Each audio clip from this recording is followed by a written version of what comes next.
देवसुतं देवं कंसचाणूरमर्दनं देवकी परमानन्दं कृष्णं वन्दे जगद्गुरुं।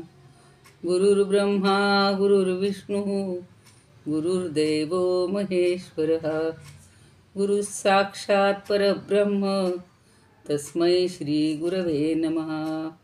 शान्ताकारं भुजगशयनं पद्मनाभं सुरेशं विश्वाधारं गगनसदृशं मेघवर्णं शुभांगं लक्ष्मीकान्तं कमलनयनं योगिभिर्ध्यानगम्यं वन्दे विष्णुं भवभयहरं सर्वलोकैकनाथं यं ब्रह्मा वरुणेन्द्ररुद्रमरुतस्तुन्वन्ति दिव्यैस्तवैर्वेदैः साङ्गपदक्रमोपनिषदैर्गायन्ति यं सामगाः। ध्यानावस्थिततद्गतेन मनसा पश्यन्ति यं योगिनो यस्यान्तन्न विदुःसुरासुरगणा। देवाय तस्मै नमः, देवाय तस्मै नमः। आज 14 नोव्हेंबर गुरुवार, सर्वांना शुभेच्छा। काल आपण श्रीमद भागवतातील भगवान श्रीकृष्णांच्या अन्य विवाहांच्या कथा किंवा प्रसंग सगळे पाहिलेले आहेत। युधिष्ठिरादी पंचभावांना आणि आत्याला वगैरे भेटून, कुंतीला भेटून भगवंतांनी सगळी ख्याली खुशाली विचारलेली होती। मग त्याच वेळेला कालिंदी, मित्रविंदा आणि सत्या अशा कन्यांशी त्यांचे विवाह झालेले आहेत। द्वारकेमध्ये परत आलेले आहेत। नग्नजित राजानं जो पण लावलेला होता त्यामध्ये ते यशस्वी झाले आणि परत आता श्रीकृष्णांच्या हजारो स्त्रिया होत्या। मद्रदेशचा जो राजा त्याची लक्ष्मणा नावाची एक कन्या होती, तीही सुलक्षणी होती आणि तिचंही त्यांनी स्वयंवरामध्ये हरण केलेलं होतं। आता भौमासुराला मारून बंदीगृहातून हजारो स्त्रियांना त्यांनी कसं सोडून आणलेलं आहे ते आज आपण पाहणार आहोत। सर्वांना पुन्हा एकदा शुभेच्छा। परीक्षित राजा विचारतो की भौमासुरानं त्या स्त्रियांना बंदीगृहात कोंडून ठेवलं होतं, त्याला श्रीकृष्णांनी कसं मारलं आणि शार्ंग धनुष्यधारी श्रीकृष्णांचा तो पराक्रम मला ऐकायचं आहे किंवा मला सांगा असं तो सांगतो। तेव्हा शुकमुनी सांगतात की वरुणाचं छत्र, अदितीची कुंडलं आणि मेरू पर्वतावरील देवतांचे मणिपर्वत नावाचे स्थान हे सगळं भौमासुरांनी हिसकावून घेतलं होतं आणि ही हकीकत इंद्रानं श्रीकृष्णांना सांगितली। मग श्रीकृष्ण सत्यभामेसह गरुडावर स्वार होऊन भौमासुराची जी राजधानी आहे प्राग्ज्योतिषपूर त्या ठिकाणी गेले। आता त्या नगरीमध्ये किंवा त्या राजधानीमध्ये प्रवेश करणंसुद्धा अतिशय कठीण होतं, कारण चारी बाजूंनी डोंगराची रांग होती, आत शस्त्र लावून ठेवलेली होती, त्याच्यात पाण्यानं भरलेले खंदक होते, म्हणजे त्यानं सुरक्षा खूप चांगली केलेली होती आणि त्याच्यात अग्नी पेटवलेले खंदक होते, म्हणजे पाण्याचे खंदक वेगळे, अग्नीचे खंदक वेगळे आणि त्याच्याही आतल्या बाजूला प्रचंड वारा वाहणारा तट होता। म्हणजे पंचमहाभूतांना त्याने जणू काही असं स्वतःच्या ताब्यात घेतलेलं होतं। आणि त्याच्यापुढं मूर नावाच्या दैत्यानं नगराच्या चारही बाजूंना 10,000 भयंकर घट्ट असे फास लावून ठेवलेले होते। आता श्रीकृष्णांनी गदेच्या प्रहारांनी डोंगर फोडून टाकले, शस्त्रांची तटबंदी बाणांनी छिन्नविच्छिन्न करून टाकली, सुदर्शन चक्रानं अग्नी, पाणी, वायूचे तट उद्ध्वस्त करून टाकले। भगवंताला काय अवघड आहे हो। आणि मूर दैत्यानं लावलेले फास तलवारीनं तोडून टाकलं, म्हणजे सगळी जी बंधनं होती ती सगळी क्षणात निघाली आणि यंत्र आणि वीरहृदयांची हृदय, वीरपुरुषांची हृदय ही शंखनादाने विदीर्ण करून टाकली। नगराचे कोट भगवंतांनी गदेन उद्ध्वस्त करून टाकले म्हणजे जी जी संरक्षणाची त्यानं व्यवस्था केलेली होती ती क्षणात त्यांनी उद्ध्वस्त केली. आणि भगवंताच्या पांचोजन्य शंखाचा आवाज हा प्रलयकालीन विजेच्या कडकडाटाप्रमाणे भयंकर होता. तो ऐकला आणि मूर दैत्य तो झोपेतनं जागा झाला आणि पाण्यातून बाहेर आला. त्याला झोपेत हे एवढं काही घडलंय, रामायण एवढं महत्त्वाचं, हे काहीच माहिती नव्हतं. आणि तो दैत्य प्रलयकालीन सूर्य आणि अग्नी यांच्यासारखा तेजस्वी होता. तो इतका भयंकर होता की त्याच्याकडं कोणी डोळे वर करून सुद्धा पाहू शकत नव्हतं. आणि त्यानं त्रिशूळ उचलला. साप आणि गरुडावर, जसा मनुष्य साप गरुडावर तुटून पडतो, मनुष्य म्हणजे प्राणी, त्याप्रमाणे तो भगवंताच्या अंगावर धावलेला. त्याला असं वाटत होतं की तो आपल्या पाचही मुखांनी त्रैलोक्य गिळून टाकल. त्यानं आपला त्रिशूळ प्रचंड वेगानं फिरवून गरुडावर फेकला. नंतर आपल्या पाचही मुखांनी तो गंभीर गर्जना करायला लागला. आणि त्याचा जो प्रचंड आवाज होता त्यांनी सगळी पृथ्वी, आकाश, पाताळ, दाही दिशा आणि सगळं ब्रह्मांड घुमत होतं. म्हणजे ब्रह्मांडात घुमून गेला त्याचा आवाज. आणि त्याचा त्रिशूळ गरुडाकडे येताना पाहून त्यांनी 2 बाण त्याला मारले. त्यामुळे त्याच्या त्रिशूळाचे 3 तुकडे झाले. भगवंतांनी काय त्याला एका क्षणात आणि त्याच्या तोंडात सुद्धा भगवंतांनी पुष्कळ बाण मारले. त्या दैत्यानेही चिडून भगवंतावर आपली गदा फेकली.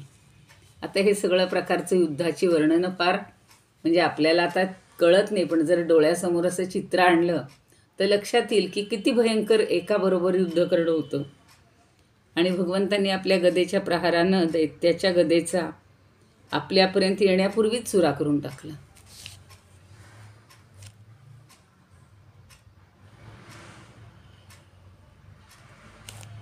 आणि तो शस्त्रहीन झाल्यामुळं हात उंचावून श्रीकृष्णाच्या अंगावर धावून गेला. तेव्हा त्यांनी आपल्या चक्रानं सहजपणे त्याची 5ही मस्तकं छाटून टाकली. मस्तकं छाटली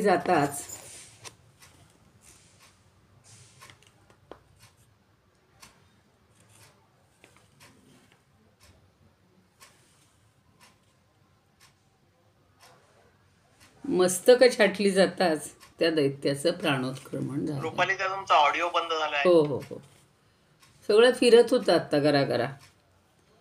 तर श्रीकृष्णाच्या अंगावर हा दैत्य धावून गेलेला आहे. आणि श्रीकृष्णांनी आपल्या गदेच्या प्रहारांनी त्याची गदा तर अगोदरच म्हणजे येण्यापूर्वीच तिचा चुरा करून टाकला.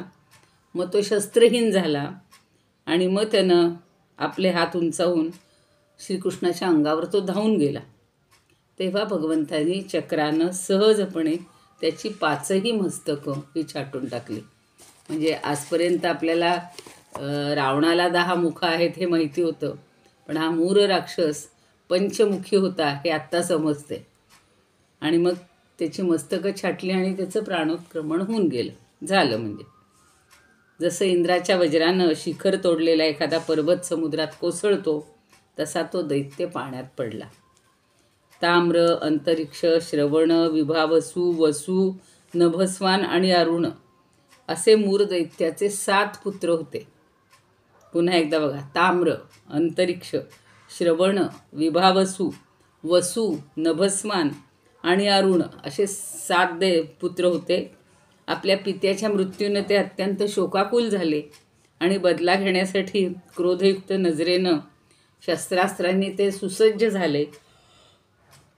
आणि पीठ नावाच्या दैत्याला त्यांनी आपला सेनापती म्हणून पाठवलं आणि भौमासुराच्या आदेशावरून त्यांनी श्रीकृष्णावर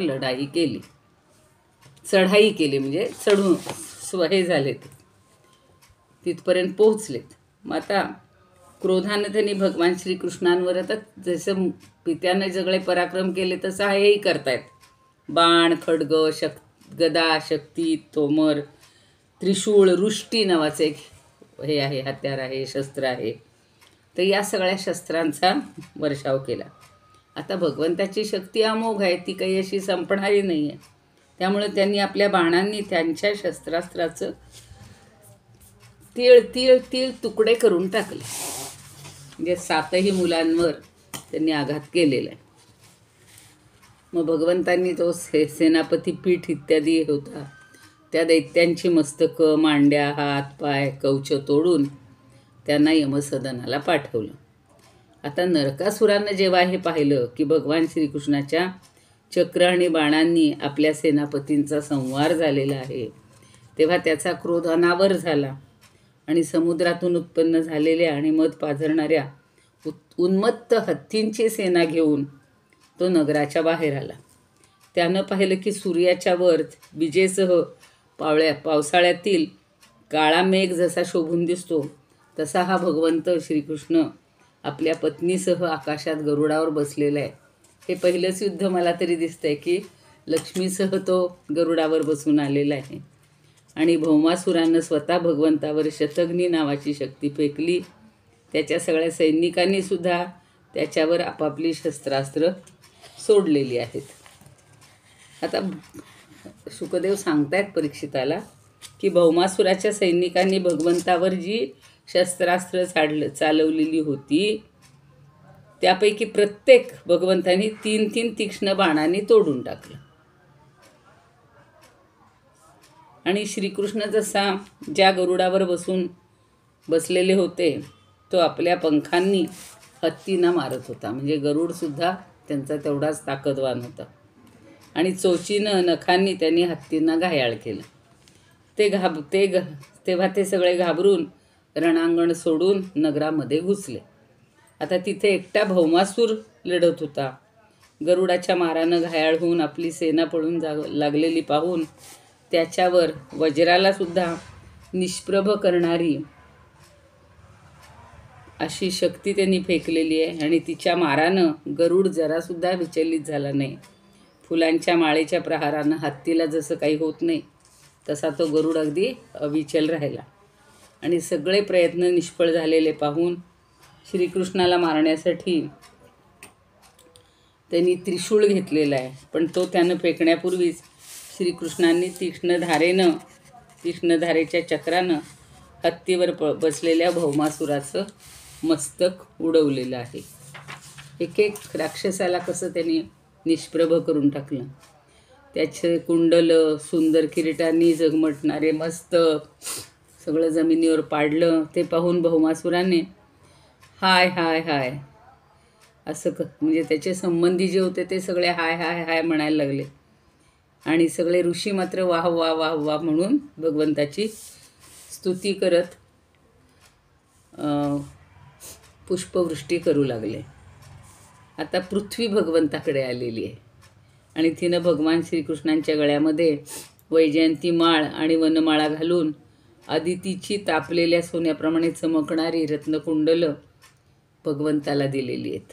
त्याचबरोबर वरुणानं एक छत्र दिलं, एक मौल्यवान रत्न दिलं किंवा त्याची रत्न आणि हे पृथ्वीनं त्यालाच समर्पित केलं. आता तेव्हा परीक्षिताला सांगतायत अजून शुकदेव की मोठमोठ्या देवतांनी पूजन केलेल्या त्या विश्वेश्वरांना प्रणाम करून हात जोडून भक्तिभावयुक्त अंतःकरणाने पृथ्वी आता त्याची स्तुती करते.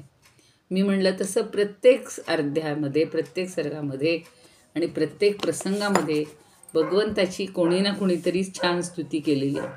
भूमिरुवाच नमस्ते देवदेवेश शंखचक्र गदाधर. अतिशय सोपी रचना आहे. भक्तेच्छोपात्तरूपाय परमात्मन् नमोस्तुते. नमः पंकजनाभाय नमः पंकजमालिने नमः पंकजनेत्राय नमस्ते पंकजांघ्रये.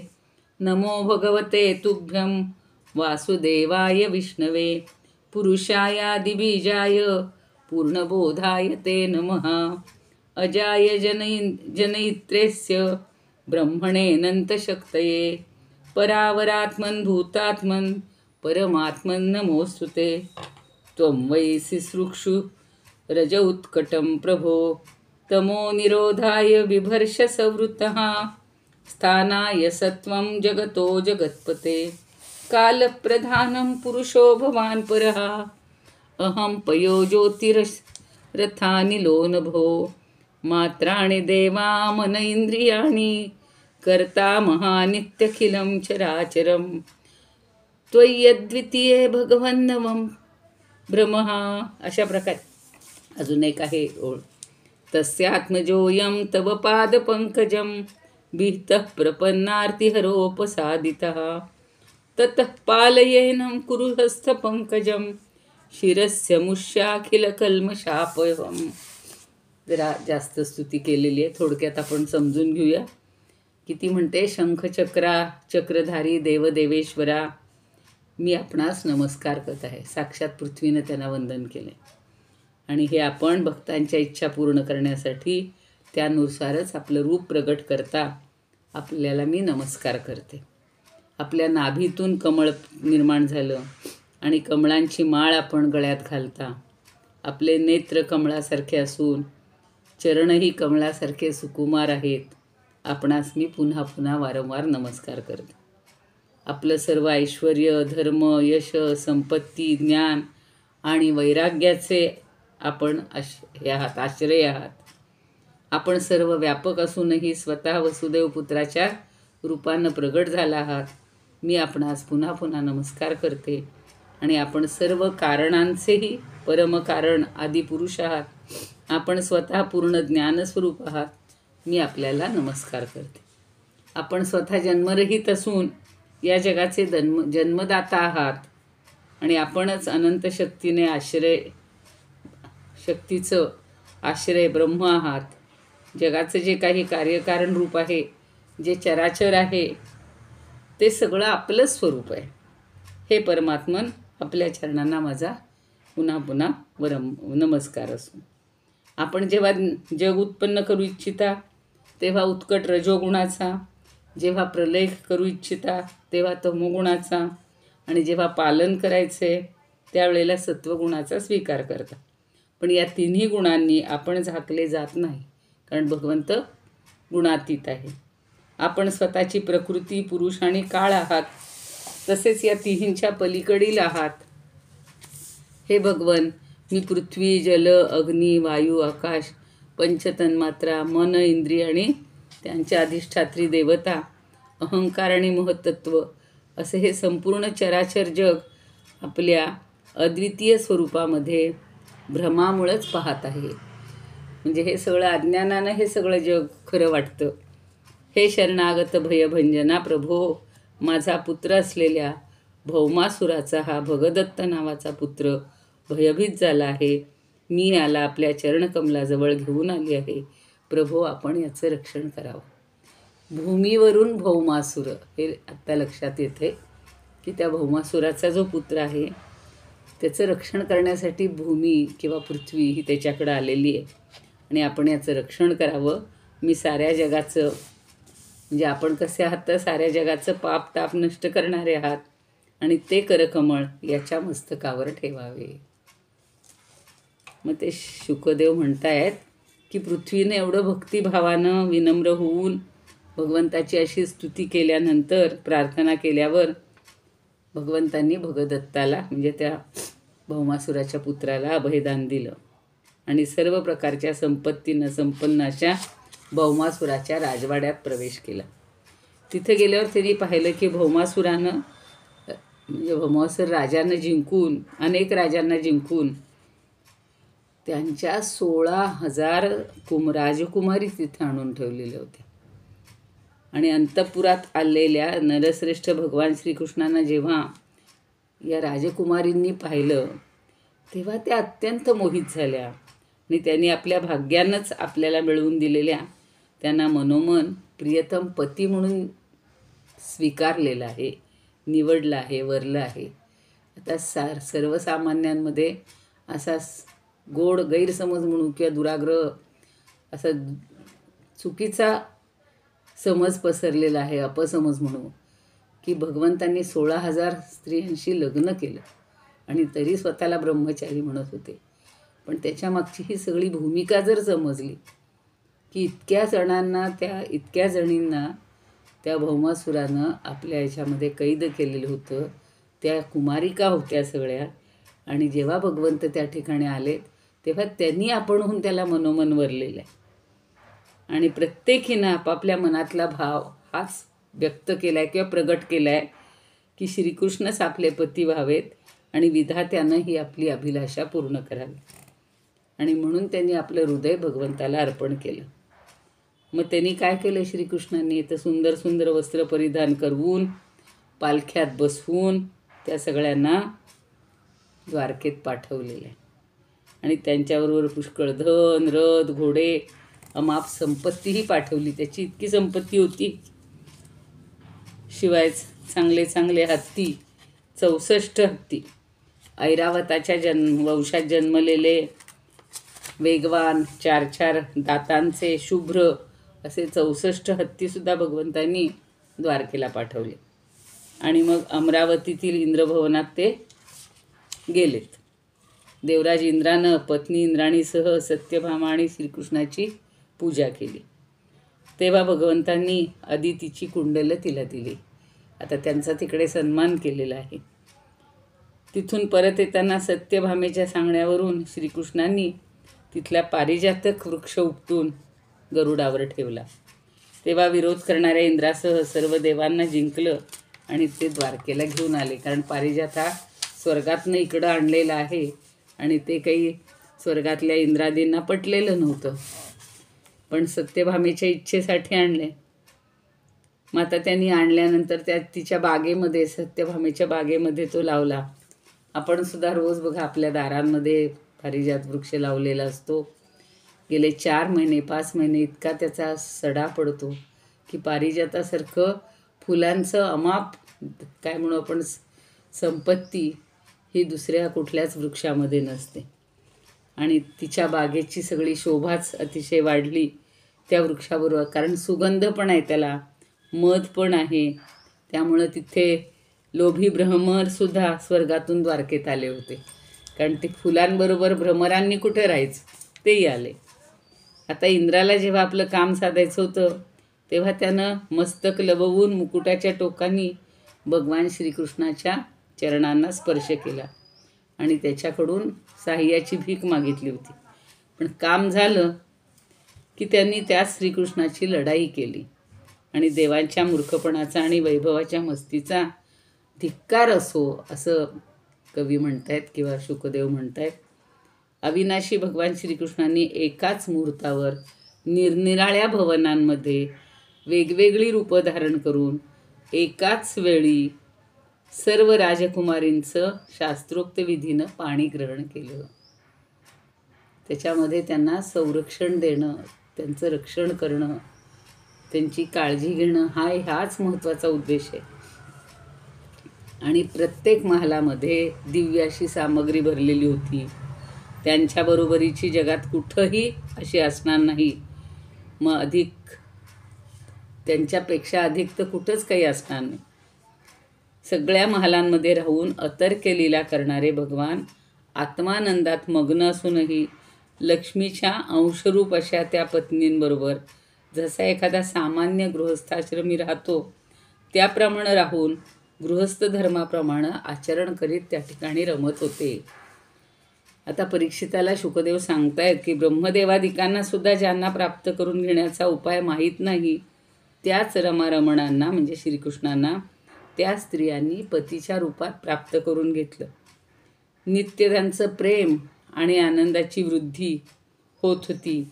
त्या प्रेमपूर्ण हास्ययुक्त कटाक्ष नवसमागम प्रेमालाप प्रेमभाव वाढवणाऱ्या अशा होत्या आणि लज्जेनं युक्त होत्या आणि भगवंताची सर्व प्रकारे सर्व भावे सेवा करत होत्या.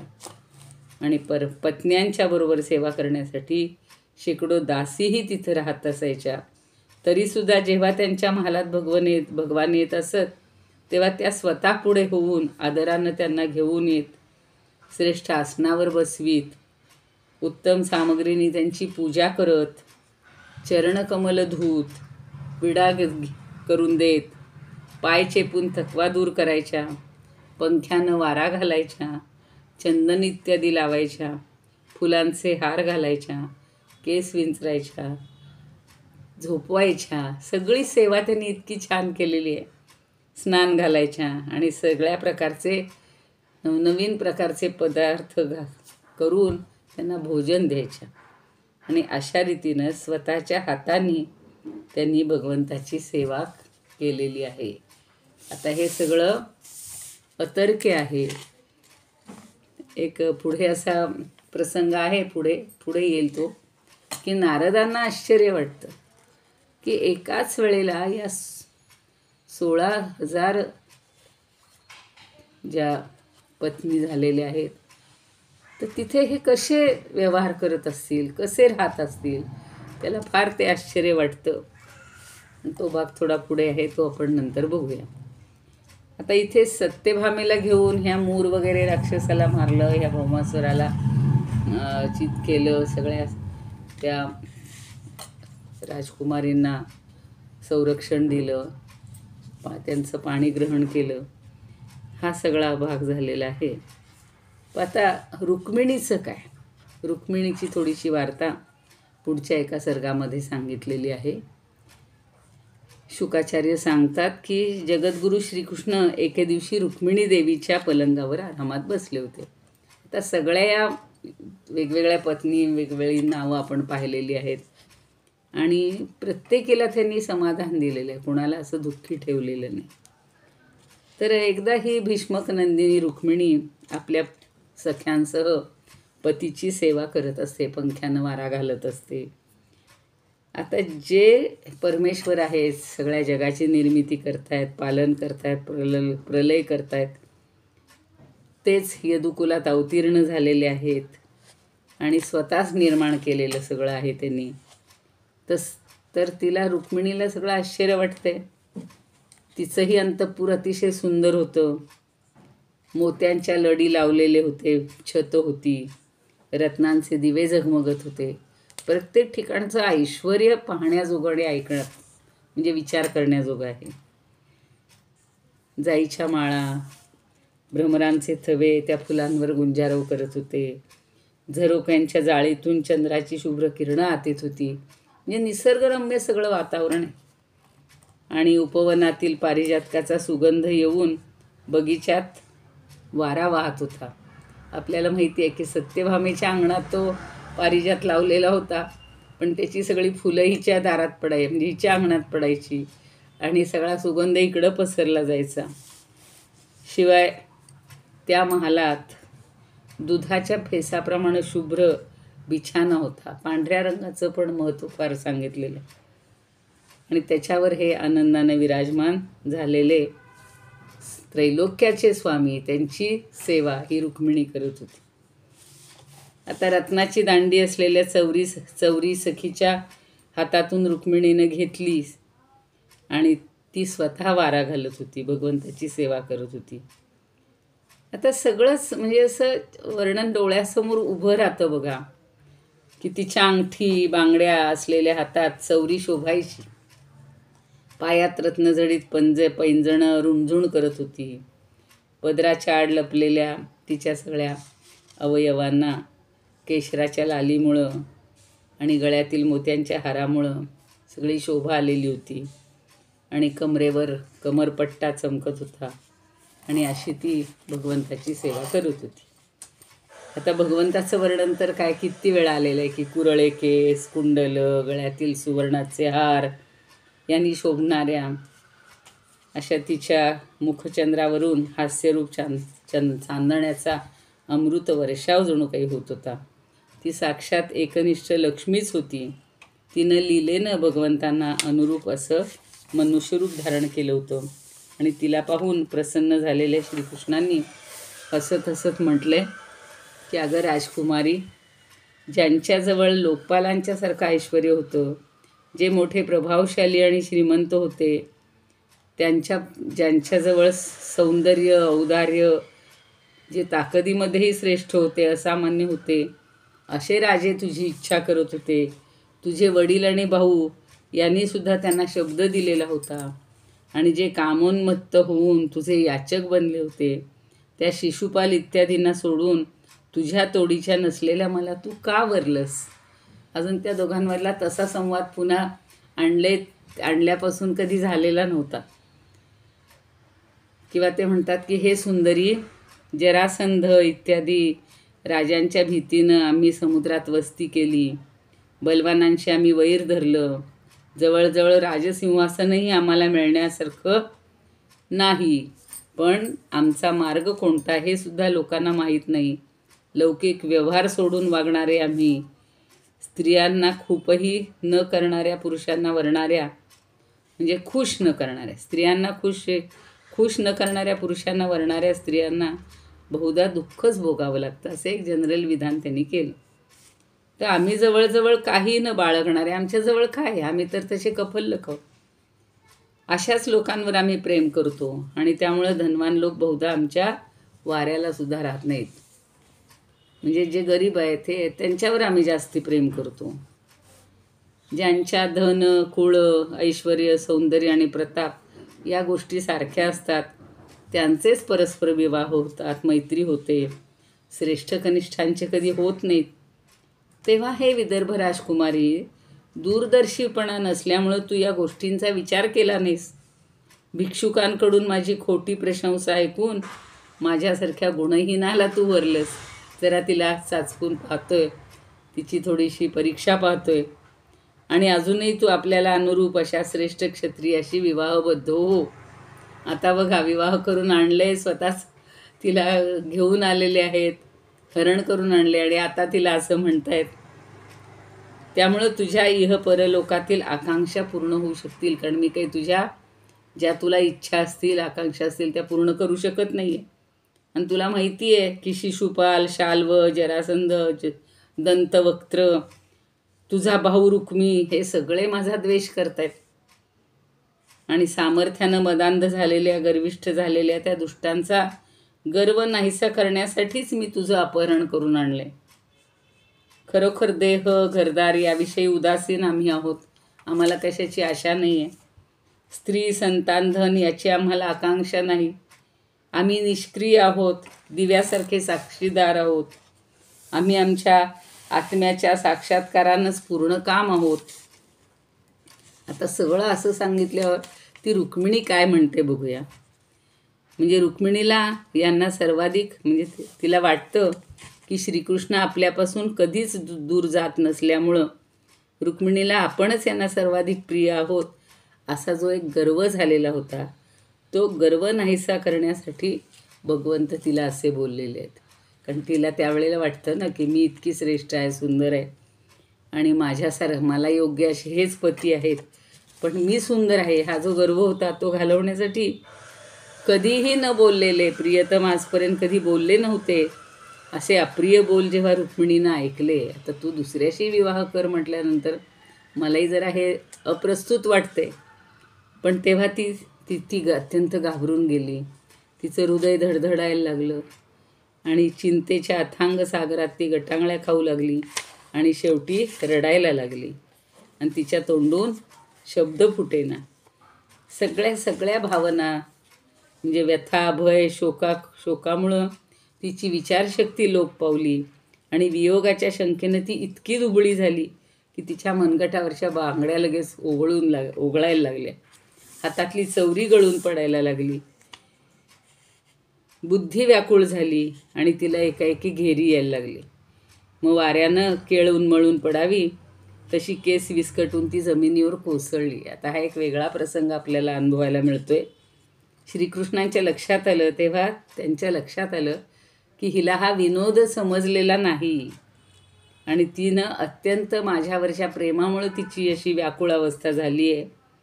तेव्हा लगेच त्यांचं मन हे करुणेनं भरून गेलं, आणि त्यांनी हे चतुर्भुज भगवान चटकन पलंगावरून खाली उतरले. त्यांनी रुक्मिणीला उठवलं, तिचे केस सावरले, स्वतःच्या हातानं तिचं तोंड धुतलं, कुरवाळलं, आणि तिच्या डोळ्यातील अश्रू आणि सगळं तिचं ते पुसून टाकलं, आणि मग तिला समजूत घातली, भरपूर समजूत घातली. आणि विनोदानं गोंधळून जाऊन बेचैन झालेली पाहून त्यांच्या लक्षात आलं की आपण अशी थट्टा करायला नको होती. आणि मग तिची पुन्हा समजूत घातली की अगं विदर्भ नंदिनी, तू असं हे बोलणं मनावर घेऊ नको, तू माझ्याशी एकनिष्ठ आहेस हे मला माहीत आहे, तू काय म्हणतेस हे ऐकण्यासाठी मी तुझ्याशी थट्टेनं हे सगळं बोललेलो आहे, तर तू काही आता ते मनावर घेऊ नकोस, असं बरंचसं काही त्यांनी म्हटलं आहे. आणि मग ती अशी थरथरत होती. रागामुळे डोळ्यांच्या कडा तिच्या लाल झाल्या होत्या, भुवया उंचावलेल्या होत्या. आणि हे सगळं पाहिल्यानंतर ते सांगतायत की अगं घाबरट प्रिये, गृहस्थांनी आपल्या प्रियपत्नीबरोबर हास्यविनोद करीत काही घटका घालवायचे असतात. त्यांचाच तो विरंग, म्हणजे काही क्षण असे घालवणे हाच त्यांचा विरंगुळा असतो. आणि असं त्यांनी सांगितल्यानंतर तिला खूप समजावून दिल्यावर, त्यांचं ते चेष्टेचं बोलणं ऐकल्यानंतर तिला पुन्हा भीती वाटायची होती की हे आपल्याला दूर करतील, आपल्याला आपल्याजवळ ठेवणार नाहीत. ही भीती तिची दूर झाली. आणि उद्या ती काय म्हणली ते आपण उद्या पाहूयात. योगेशं सच्चिदानंदं वासुदेवं रजप्रियं धर्मसंस्थापकं वीरं कृष्णं वन्दे जगद्गुरुं. कृष्णाय वासुदेवाय हरये परमात्मने प्रणतः क्लेशनाशाय गोविंदाय नमो नमः. ओम पूर्णमद पूर्णमिदं पूर्णात् पूर्णमुदच्यते पूर्णस्य पूर्णमादाय पूर्णमेवावशिष्यते. ओम शांती शांती शांती. आज आपण दुपारचा वर्ग 4:30ला घेणार आहोत. लक्षात ठेवा, दादा 4:30लाच लिंक टाकतील, म्हणजे पुन्हा कुणाला जर काल माहिती नसेल तर घोटाळा नको, पुन्हा चुकायला नको. काही कुणाला विचारायचं असेल तर विचारा, नाही तर मग एकच कडवं घेते आता, याचं वेळ संपेल. जय हो जय श्री भागवता, आरती करू तुझ भगवंता. जय हो जय श्री भागवता, आरती करू तुझ भगवंता. श्री शुक मुनीने परम भक्तीने नाना परीने गायले ज्या हरिचरिता. आरती करू तुझ भगवंता. वेद तरुचे मधुर फळ स्वादुर सेजे सोज्वळ. आत्मा राम मुनी सकळ सेऊनी झाले जन सुफळ. पहा पर्वणी आली यमनी की अघहरिणी भवजल तरणी ती पतिता. आरती करू तुझ भगवंता. जय हो जय श्री भागवता, आरती करू तुझ भगवंता.